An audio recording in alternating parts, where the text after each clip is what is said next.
इसको बिल्कुल मत छोड़ना, एक बार अच्छे से पढ़ लो, हर जगह काम आएगा।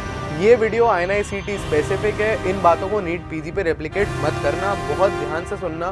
So and goal of all of these things, all of these topics and all of these lectures is that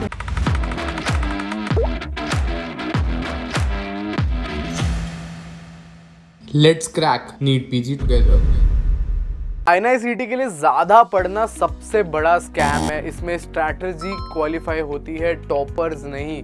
तुम्हें समझना होगा क्या पढ़ना ज़रूरी है क्या नहीं, क्योंकि ये सबसे आसान एग्ज़ाम है जो तुम अपने MBBS के बाद दे सकते हो और बहुत ज़्यादा डूएबल है इफ़ वी स्टार्ट नाउ। अब मेरी बात ध्यान से सुनना, इस वीडियो को एंड तक देखना, सब्सक्राइब बटन दबा दो। और अगर तुम नीट पीजी 26 या INICET दोनों में से किसी भी एग्जाम की प्रिपरेशन कर रहे हो, नीचे दिया हुआ गूगल फॉर्म फिल आउट कर दो, या फिर ये मेरा व्हाट्सएप नंबर है 9116324253। इस नंबर पे सिंपली एक छोटा सा मैसेज करो, hi sir I need guidance. फटाफट रीच आउट करूंगा, डिस्कस करेंगे क्या गलती हुई, क्या कर सकते हैं, पिछली बार क्या गलतियां थी और अब क्या इंप्रूवमेंट पॉइंट्स है जिसकी बदौलत हम आराम से एग्जाम को क्रैक कर सकते हैं। सो एग्जाम की डेट आ चुकी है हमारे सामने। एग्जाम की डेट 16 मई। अभी से अगर देखा जाए तो हमारे पास काफ़ी टाइम है। हमारे पास फेब के 28 दिन, मार्च के 31 दिन, अप्रैल के 30 और मई के 16 दिन है। अभी हमारे पास आराम से ऑलमोस्ट राउंड अबाउट 100 दिन पड़े हैं। ठीक है, हमारे पास 100 दिन अभी आराम से पड़े। ठीक है, तो अब हमें करना क्या है? सबसे पहले हमें ये समझना ज़रूरी है कि भाई INICET और नीट पीजी की प्रिपरेशन एक जैसी नहीं है। INICET में PYTs की डेप्थ पे क्वेश्चन आता है। अगर कोई टॉपिक आ चुका है तो वो टॉपिक बहुत इंपॉर्टेंट है, अब उसकी डेप्थ पे फोकस करना है, ना कि बहुत ज़्यादा राउंड अबाउट टॉपिक्स के। ठीक है, standard lines of standard text book पे क्वेश्चन आता है और क्यू बैंक को मल्टीपल टाइम्स करने से बहुत ज़्यादा फ़ायदा होगा अगर तुम PYTs के टॉपिक को स्टैंडर्ड टेक्स्ट बुक से रीड करो। ये वीडियो INICET स्पेसिफिक है, इन बातों को नीट पीजी पे रेप्लिकेट मत करना, बहुत ध्यान से सुनना। INICET स्पेसिफिक बातें कर रहा हूँ इस वीडियो में मैं। तो अभी हमारे पास 100 दिन है। आज से अगर हम पढ़ना चालू करें, if we start reading from now, end of April तक हमें अपना फर्स्ट रीड खत्म करना है। Of course, as everybody knows, more and more time to first and second year subject because almost 60% is going to come from pre and paraclinical. ठीक है, तो 60% paper, 60-65% paper अगर प्री एंड पैराक्लिनिकल से आ रहा है तो we have to give it more time, that is very very obvious. So time division क्या करोगे अब? ऑलमोस्ट एनएट को 6 से 7 दिन दे सकते हो, path pharma micro almost give it 18 to 20 days, physio and biochem combined give 10 days. ठीक है, ऑब्स गाइनी को 5 दिन, सर्जरी को 5 दिन। FMT is very very scoring, FMT is a very very scoring subject for INICET, you can give it 2 to 3 days। And psychiatry, ortho, anaesthesia, derma and radio you can give 7 days each नहीं, total 7 days दे सकते हो तुम। ठीक है, तो ये सारे top 10-11 important subjects है INICET रिगार्डिंग। अगर मैं बात करूँ, नोट डाउन कर लो, एनएट, path pharma micro, physio biochem, obs gynae, surgery, psychiatry, ortho, anaesthesia, derma, radio and FMT का खास ध्यान रखना है, टॉक्सिकोलॉजी पे दबा के क्वेश्चन आते हैं एंड BNS पे। ठीक है, BNS पढ़ के जाना है। अब एनाटॉमी में सबसे इंपॉर्टेंट चीज़ है कि चीज़ों को एक जगह पे रखना ताकि तुम लास्ट में रीड करके फटाफट रिवाइज कर पाओ। Ashwini sir should be your go to resource. ठीक है, ई गुरुकुल पे या मैरो के रैपिड रिवीजन, कहीं से भी तुम जहाँ से देखना चाहो देख सकते हो। ठीक है, एक जगह पे रखो, मतलब क्या है कि क्योंकि फोटो बेस्ड है तो तुम्हारे नोट्स में भी कुछ डायग्राम्स हो सकते हैं, कोई चैट या स्क्रीनशॉट में हो सकते हैं या बुकमार्क हो सकते हैं। Keep everything in one place so that it can be revisable in the end, because बहुत ज़्यादा हाई स्कोरिंग है। अब इसमें भी कौन से एरियाज पे सबसे ज़्यादा फोकस करना है? हेड एंड नेक पे, एम्ब्रियो पे, न्यूरो एनाट पे। ठीक है, these are the key areas जहाँ पे अपने को फोकस करना है, क्योंकि लगातार इन पे क्वेश्चन आते हैं। ठीक है, head and neck, embryo and neuro anat. If I talk about physiology, Anupama ma'am के नोट से मैंने पढ़ा था, उनके लेक्चर से फिजियो पढ़ा था, तब शी वॉज इन डैम्स। ठीक है, अभी I think she has switched coaching. TND कर सकते हो, INI स्पेसिफिक, जो INI स्पेसिफिक डैम्स का TND है, that is very very nice, that is very very nice. इसमें क्वेश्चन किन टॉपिक से ज़्यादातर पूछा जा रहा है? Nerve and muscle physiology, specially इनके डायग्राम से, हाल्डेन इफेक्ट जैसे रेस्पिरेशन में अदर चीज़ें, surfactant related question, growth hormone related question, किसी भी प्लेटफॉर्म के रैपिड रिवीजन से करोगे काम बन जाएगा अपना। ठीक है, if I talk about biochemistry, ठीक है, बायोकेमिस्ट्री में काफ़ी हाई यील्ड है, वेरी स्कोरिंग है और एक बार रीड करके कर सकते हो। Although I have personally not red first aid, but a lot of students जिनको हम लोग मेंटोर कर रहे हैं, गाइड कर रहे हैं, lot of them have use first aid. And पिछले बैच के भी जो बहुत सारे टॉपर्स हैं उन्होंने भी बहुत अप्रिशिएट किया है फर्स्ट एड को, स्पेशली फॉर बायोकेमिस्ट्री, फार्मैक में भी। अगर if I specifically talk about psychiatry part of pharmac, तो that is very very nicely done and in a short way presented in the First Aid. ठीक है, अब fix topic से question आ रहे हैं, जेनेटिक्स से क्वेश्चन आ रहे हैं, पॉर्फायरिया से क्वेश्चन आ रहे हैं, ग्लाइकोजन स्टोरेज डिसऑर्डर से क्वेश्चन आ रहे हैं। तो PYQs पे रखना है पूरा अपना जोर, पूरा pedal should be strong on PYQs। Now if I talk about path, ठीक है, Sparsh Gupta sir is the go to resource जिनसे मैंने पढ़ा था पर्सनली। ठीक है, फर्स्ट एड रीड कर सकते हो, रॉबिन्स रीड कर सकते हो, रॉबिन्स की स्पेशली इमेजेस देखना बहुत जरूरी है। अब इसमें कौन से टॉपिक सबसे ज़्यादा इंपॉर्टेंट है? सेल इंजरी, स्पेशली अपोप्टोसिस, ठीक है, इम्यून सिस्टम की अगर मैं बात करूँ, इन्फ्लेमेशन एंड हीलिंग, किडनी, अगर सिस्टेमिक की मैं बात करूँ तो kidney is the most important, nephrotic, nephritic, RCC, ठीक है, PSGN, ये सारे ग्लोमेरुलोनेफ्राइटिस पे लगातार क्वेश्चन है। फार्मैक में GRG sir is the best, no doubt about it, इनका रैपिड रिवीजन कर लो। ठीक है, और मैरो का जो अपडेट सेक्शन है उसमें न्यू अपडेट्स देख लो, क्योंकि उसमें से फिर बहुत सारी चीज़ें लगातार पूछी जा सकती है। ठीक है, फार्मैक की न्यू अपडेट्स बहुत इंपॉर्टेंट होती है, इस बात का ध्यान रखना। ठीक है, general pharma most important, specially इसके ग्राफ्स, ठीक है, ANS, anti cancer, anti metabolite और साइकेट्री वाला पार्ट। साइकेट्री वाला पार्ट 3-4 पेज में फर्स्ट एड में बहुत अच्छे से दे रखा है, so you can directly go to that. Micro में डैम्स का DVT works wonders for last moment revision. ऐसा नहीं कर रहा make it your main source, but for last moment revision बहुत इंपॉर्टेंट है। अच्छी इमेजेस हैं और उन इमेजेस से बहुत अच्छा रिवीजन हो जाता है। वायरोलॉजी सबसे इंपॉर्टेंट है, अलग अलग चीज़ें, helix, pattern, family, DNA virus है, RNA वायरस है, हर टाइप के जो वायरस के क्लासिफिकेशंस है बहुत इंपॉर्टेंट है। इम्यूनोलॉजी इधर माइक्रो से पढ़ लो, पैच से पढ़ लो, कहीं से भी पढ़ लो, ढंग से पढ़ लो एक जगह से। ठीक है, नेक्स्ट इंपॉर्टेंट सब्जेक्ट सर्जरी, मैंने आई स्टडीड फ्रॉम दादा, ठीक है, डॉक्टर सौरभ, और मैंने एक्चुअली डैम्स के मेन वीडियो से, मेन लेक्चर से पढ़ा था ऑफलाइन। तो डॉक्टर गौरव पटेल थे, डॉक्टर संदीप थे who is currently with I think PW, ठीक है, डॉक्टर राजीव थे, ठीक है, इन लोगों से पढ़ा था। But at the same time Rohan sir is also like one of the best, nobody can deny it. और मैरो RR से कर लो। मोस्ट इंपॉर्टेंट पार्ट इसके अंदर अपना ट्रॉमा आ जाता है, breast, general, cannulas, instrument, burns, thyroid, ये मोस्ट इंपॉर्टेंट पार्ट है सर्जरी का।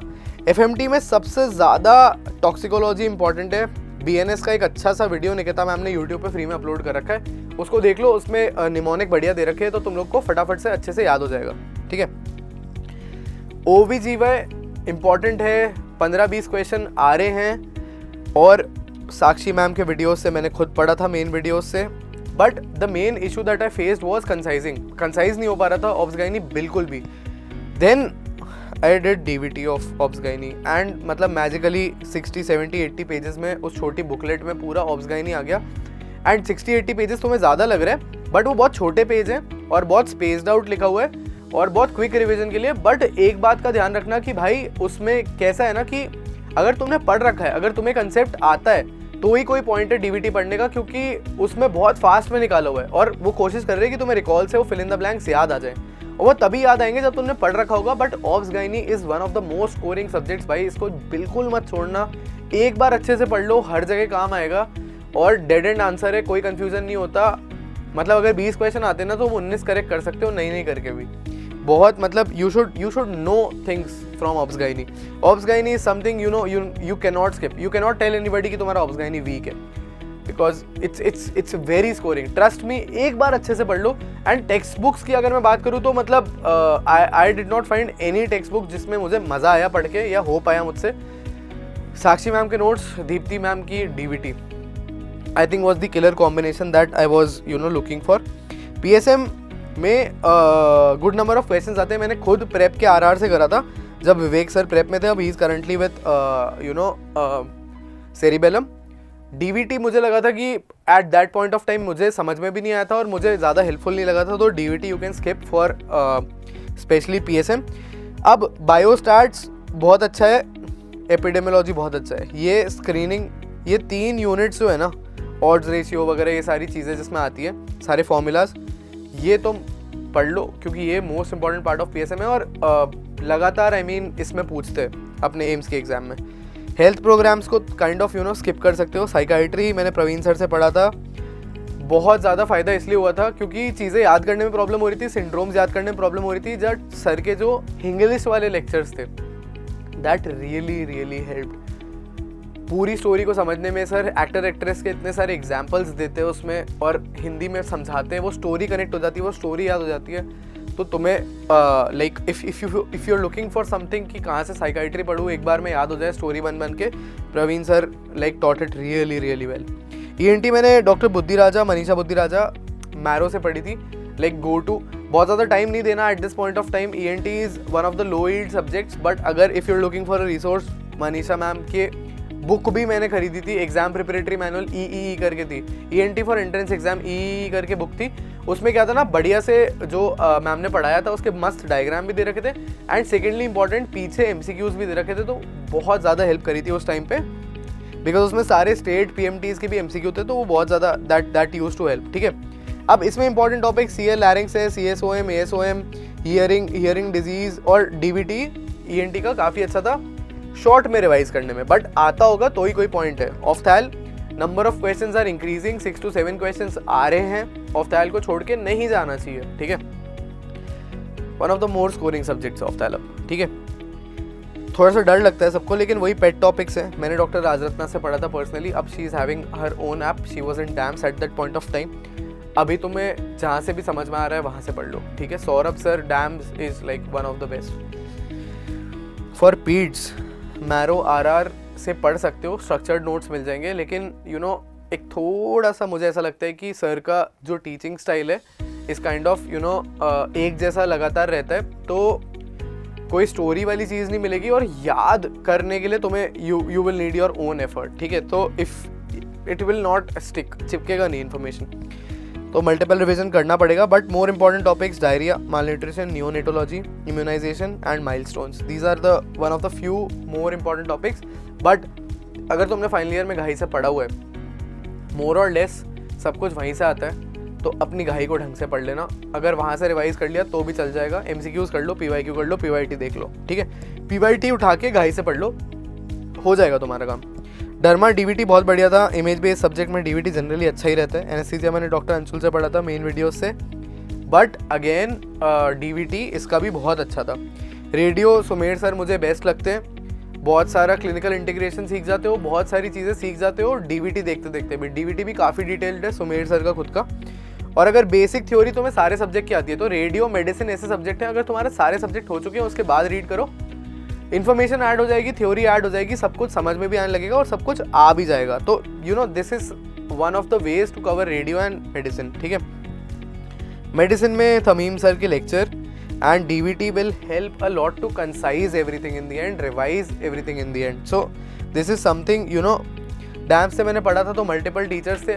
मैंने तो मेन नोट से पढ़ा था, मैंने ऑनलाइन क्लास में मेन लेक्चर से ही पढ़ा था, बट एंड में कंसाइज करने में DVT ने मेरी बहुत ज़्यादा मदद करी थी, ताकि मैं उसे लास्ट में रिवाइज कर पाऊँ। So and goal of all of these things, all of these topics and all of these lectures is that you should be able to revise everything the and.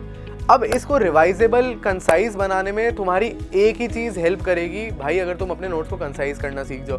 कैसे करना है मैंने अलग अलग वीडियोस में बता रखा है। अगर तुम्हें कुछ भी मदद चाहिए नीट PG INI CET से रिलेटेड, अगर तुम इस एग्ज़ाम को पहली ही बार में क्रैक करना चाहते हो और इस एग्ज़ाम में एक सीरियस अटेम्प्ट देना चाहते हो, इस नंबर पे hi sir I need guidance लिखो, या फिर नीचे दिया हुए गूगल फॉर्म को फटाफट फिल आउट कर दो। INI CET में 5-6 महीने, नीट PG में 7-8 महीने, गुड इनफ टाइम है। Even if you are an intern, even if you are working professional, even if you are someone जिसने 6-8-10 साल से पढ़ाई छोड़ दी है, NBE ने बहुत अच्छा चांस दिया है इस बार 6-7 महीने पहले बताकर कि NEET PG 30th of August को होगा, एंड माइंड यू उसको भी टेंटेटिव डेट बोला है। तो जिनकी प्रिपरेशन ठीक ठाक चल रही है, INI CET टारगेट करो और निकल जाओ। जिन्होंने अभी पढ़ना चालू करा है भाई, गुड इनफ टाइम है, बस पढ़ना चालू कर ले, आजा मेरे साथ, मिलके नीट PG फोड़ते हैं, आराम से डुएबल है, बस लग जा, नीचे दिया हुआ गूगल फॉर्म फिल आउट कर दे, सब्सक्राइब बटन दबा दे, मिलते हैं अदर साइड पे और एग्जाम क्रैक करते हैं। All the very best.